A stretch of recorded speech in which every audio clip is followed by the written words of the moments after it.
नमस्कार। हिंदी ज्ञान उर्मी में मैं अभिषेक शर्मा आपका स्वागत करता हूं। आज का हमारा विषय है सघोष, अघोष, अल्प प्राण, महाप्राण, वर्णमाला व उनके उच्चारण स्थान। सबसे पहले अपना विषय आता है प्रयत्न के आधार पर व्यंजन के भेद या सघोष अघोष के विषय में बात करना। घोषत्व के आधार पर, घोष का अर्थ है स्वर तंत्रियों में श्वास का कंपन। स्वर तंत्री में जब कंपन होता है तो सघोष ध्वनियां उत्पन्न होती हैं और कंपन नहीं होता तब अघोष ध्वनियां उत्पन्न होती हैं। अघोष जिन ध्वनियों के उच्चारण में स्वर तंत्रियों में कंपन न हो वह वर्ग का पहला और दूसरा व्यंजन मिलता है, जैसे क ख, च छ, ट ठ, त थ, प फ। वर्गों में प्रथम तथा द्वितीय व्यंजन।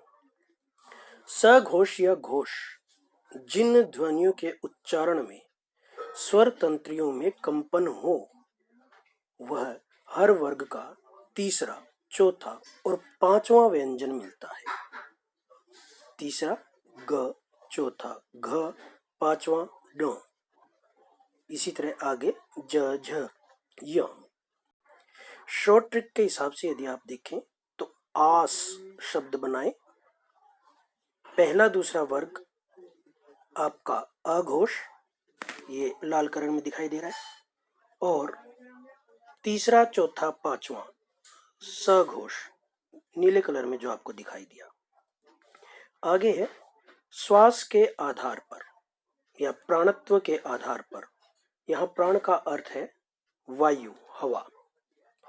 अल्प प्राण जिन व्यंजनों के उच्चारण में मुख से कम हवा निकले हर वर्ग का पहला, तीसरा और पांचवा व्यंजन अल्प प्राण कहलाता है। पहला, तीसरा और पांचवा।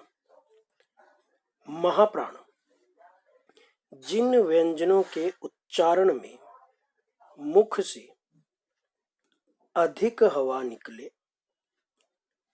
जिन व्यंजनों के उच्चारण में हैकार की ध्वनि विशेष रूप से सुनाई दे हर वर्ग का दूसरा और चौथा व्यंजन होता है महाप्राण कहते हैं, जिसमें वायु की अधिकता हो। अल्प प्राण मतलब कम प्राण, कम प्राण मतलब कम वायु, कम हवा।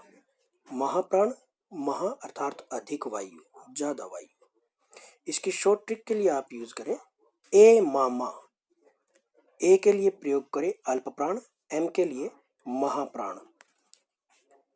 श्वास के अवरोध के आधार पर स्पर्श और संघर्षी स्पर्श व्यंजन क वर्ग से प वर्ग तक, इसमें च वर्ग शामिल नहीं है।